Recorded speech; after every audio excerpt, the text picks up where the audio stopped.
La búsqueda de Erebor.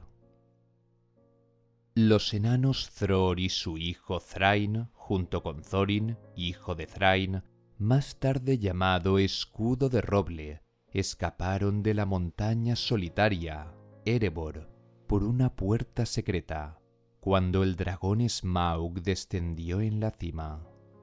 Thror regresó a Moria después de dar a Thrain el último de los 7 anillos de los enanos, y fue muerto allí por el orco Azog, que marcó su nombre en la frente de Thror.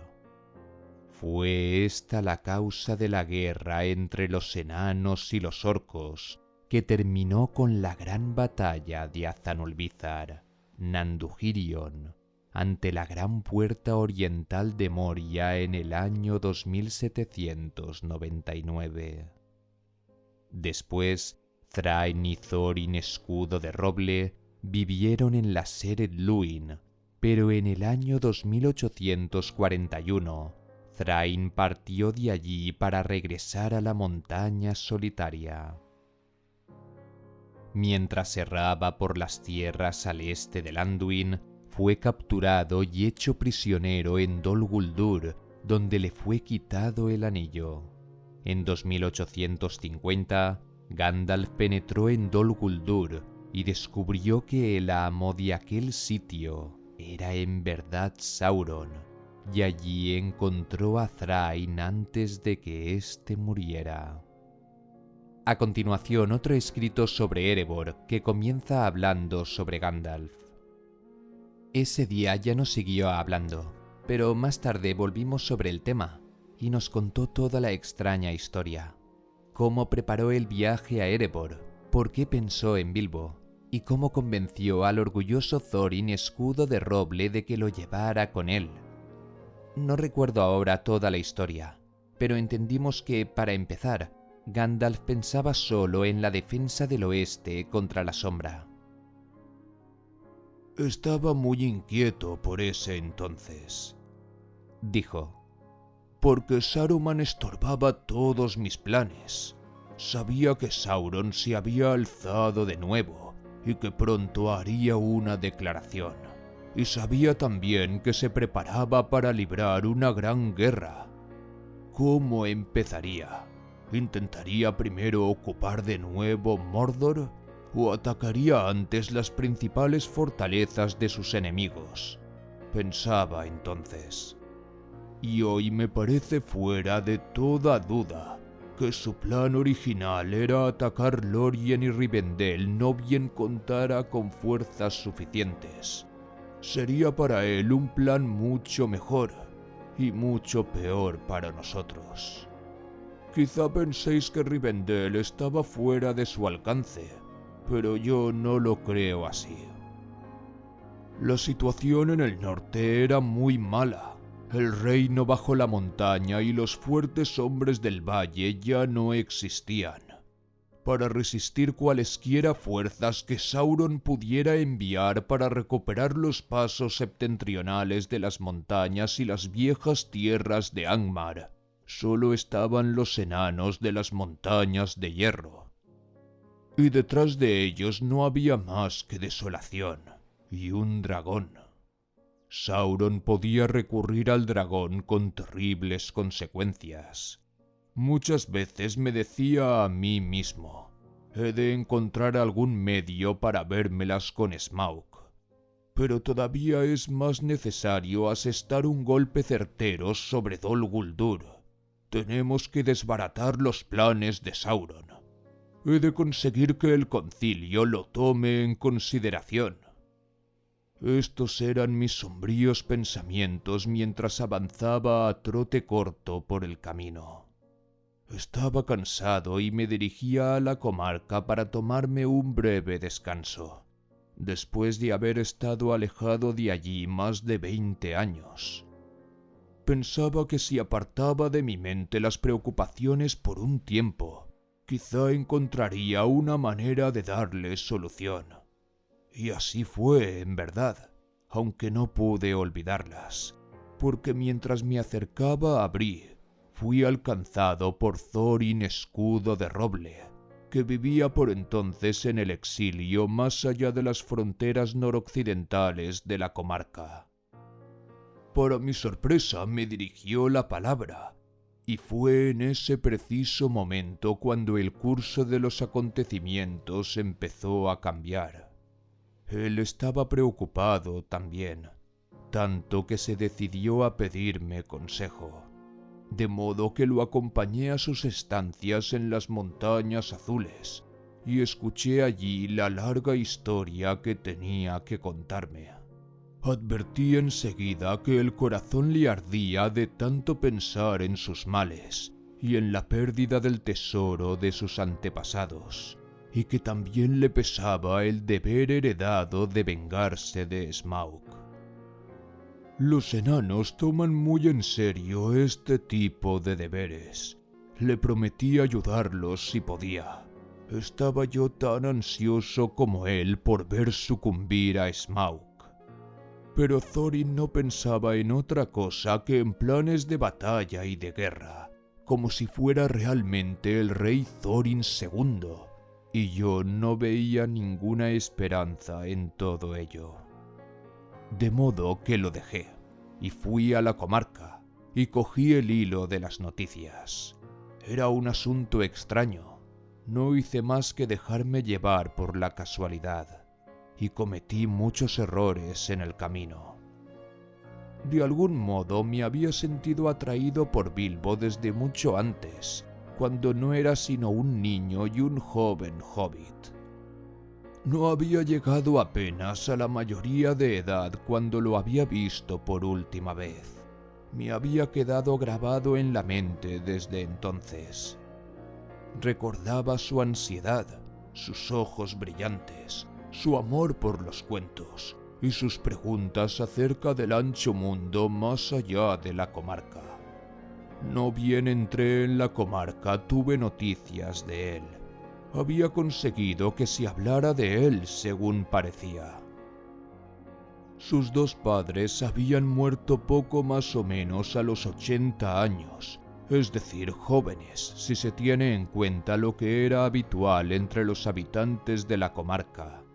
Y él nunca se había casado. Ya se estaba volviendo algo raro, decían, y se pasaba largos días solo. Era posible verlo hablar con forasteros, aun con enanos. Estas tres cosas se asociaron de pronto en mi mente. El gran dragón, codicioso y de oído y olfato penetrantes. Los tenaces enanos de pesadas botas con su antiguo rencor ardiente, y el veloz hobbit de pies silenciosos, anhelante me parecía adivinar por ver el ancho mundo. Me reí a solas, pero me apresuré enseguida a ver a Bilbo. Quería ver qué efectos había tenido sobre él el paso de 20 años, y si era tan prometedor su estado como lo aseguraban los chismorreos. Pero no se encontraba en casa. Sacudieron la cabeza en Hobbiton cuando pregunté por él. «Ha partido otra vez», dijo un hobbit. Era Holman el jardinero, creo. «Ha partido otra vez. Va a reventar un día de estos si no se anda con cuidado». Bueno, pues le pregunté que a dónde iba y cuándo volvería. Y va y me dice, «No lo sé», y luego me mira de modo curioso.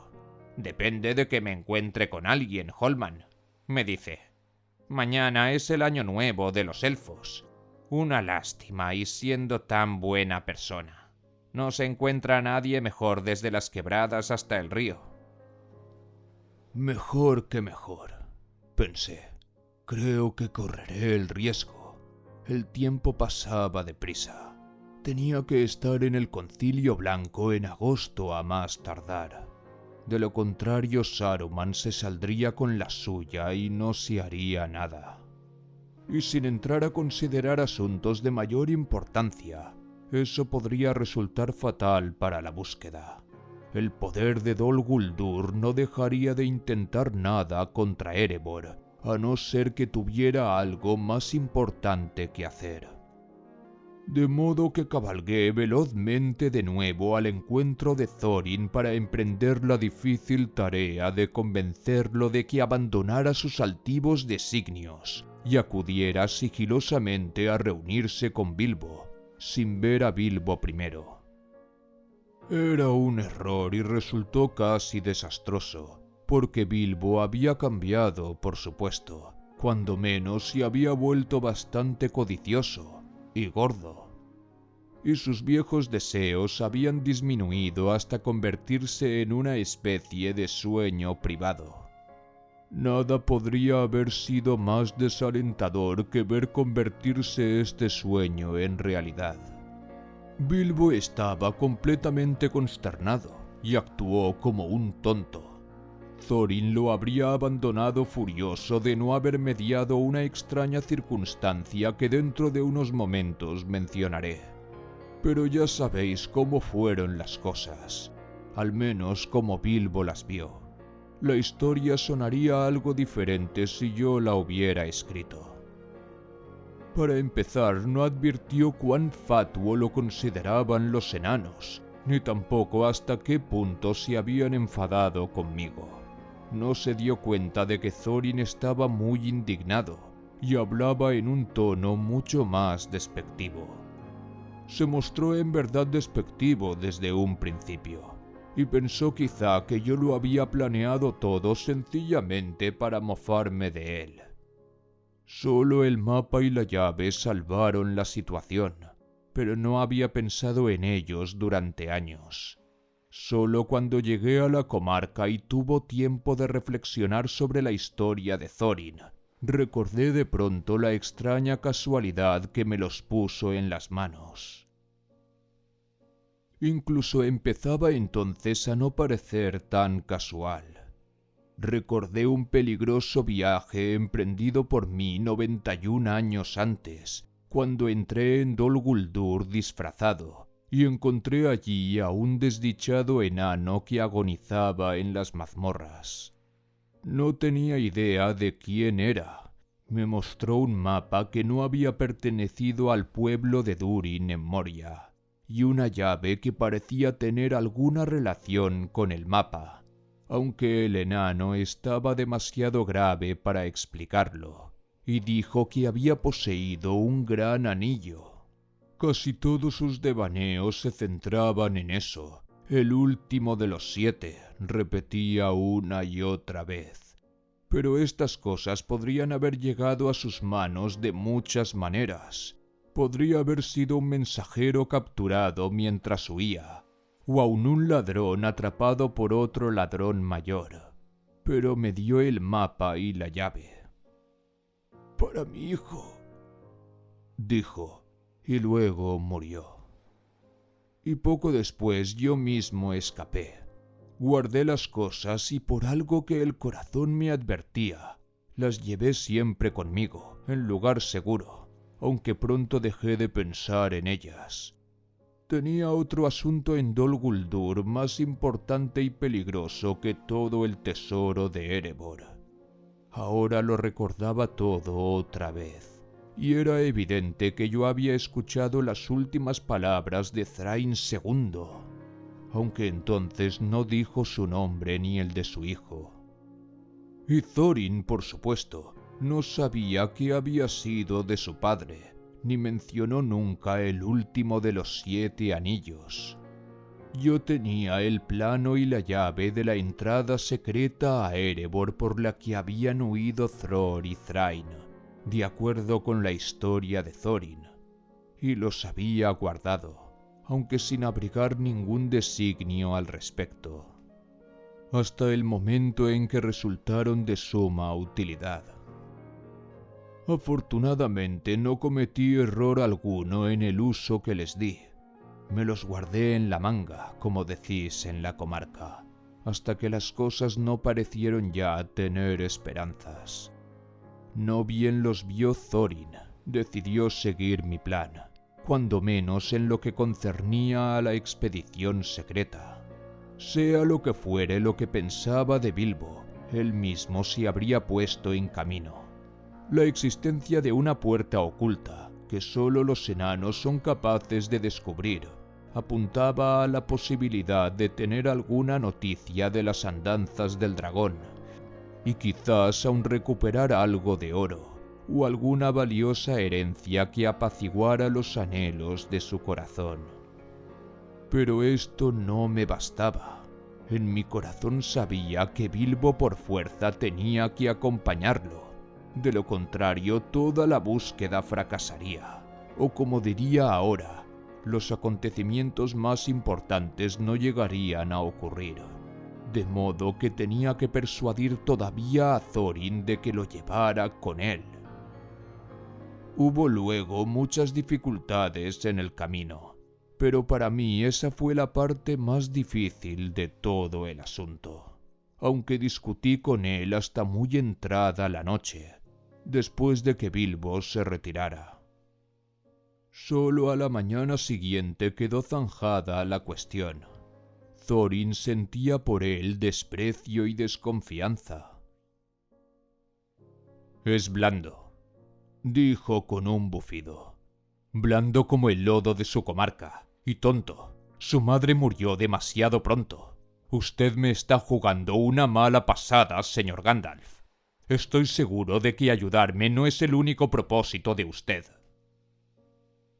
«Tiene perfecta razón», le dije. «Si no tuviera ningún otro propósito, no lo ayudaría en absoluto, aunque sus propios asuntos le parezcan a usted muy importantes. No son sino la mezquina hebra de una gran trama. Yo me intereso en múltiples hebras, pero eso debería dar a mi consejo mayor peso y no menos». Hablé por fin con gran calor. «Escúcheme, Thorin Escudo de Roble», dije. «Si este hobbit va con usted, se saldrá con la suya. De lo contrario, fracasará. Tengo un presentimiento y se lo estoy comunicando». «Conozco su fama», respondió Thorin. «Espero que sea merecida, pero esta tonta insistencia en ese hobbit suyo me hace dudar de que tenga realmente un presentimiento, y me hace sospechar que quizás sea usted un loco antes que un vidente. Las muchas preocupaciones pueden haberle alterado el juicio». «Por cierto, han sido suficientes como para que así sea», dije. «Y entre ellas la más exasperante es toparme con un enano orgulloso que pide mi consejo sin que nada le dé derecho a hacerlo que yo sepa. Y luego me recompensa con la insolencia. Haga lo que quiera, Thorin Escudo de Roble, pero si desdeña mi consejo, el desastre es inevitable, y no volverá a recibir consejo ni ayuda de mí hasta que lo alcance la sombra y refrene su orgullo y su codicia, o fracasará en cualquier camino que emprenda aunque tenga las manos repletas de oro». Vaciló un poco entonces, pero sus ojos llamearon. «No me amenace», exclamó. «Recurriré a mi propio juicio en este asunto como en todo lo que me concierne». «Hágalo, pues», dije. «No puedo añadir nada más excepto esto. No concedo yo mi amor o mi confianza a la ligera, Thorin, pero este hobbit me gusta y le deseo lo mejor. Trátelo bien y contará usted con mi amistad hasta el fin de sus días». Dije eso sin esperanzas de persuadirlo, pero no podría haber dicho nada mejor. Los enanos comprenden la devoción a los amigos y la gratitud a los que los ayudan. «Muy bien», dijo Thorin, por fin, tras unos momentos de silencio. «Formará parte de mi compañía si se atreve, cosa que dudo. Pero si insiste en cargarme con ese peso, ha de venir usted también y cuidar del tesoro». «Bien», respondí. «Iré también y los acompañaré mientras pueda, por lo menos hasta que usted haya descubierto lo que vale este hobbit». Resultó bien al final, pero en ese momento estaba preocupado, pues tenía entre manos el urgente asunto del Concilio Blanco. Así se inició la búsqueda de Erebor, No creo que cuando empezó tuviera Thorin verdaderas esperanzas de destruir a Smaug. No había la menor esperanza, sin embargo, sucedió. Pero, Thorin no vivió para gozar de su triunfo y de su tesoro.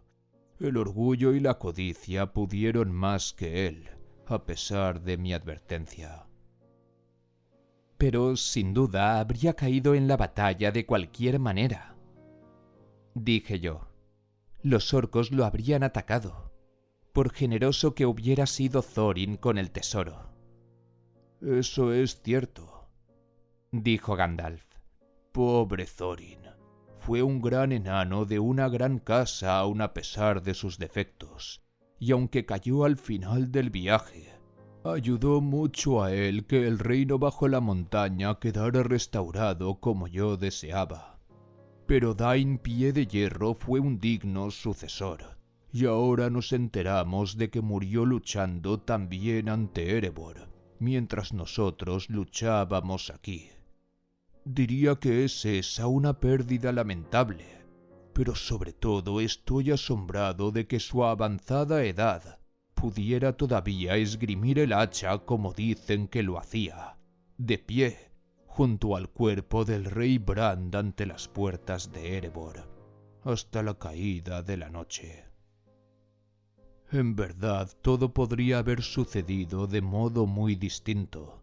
El ataque más importante se centró en el sur, es cierto, y sin embargo con su larga mano derecha, Sauron podría haber hecho estragos en el norte mientras nosotros defendíamos Gondor, si el rey Brand y el rey Dain no le hubieran interceptado el paso.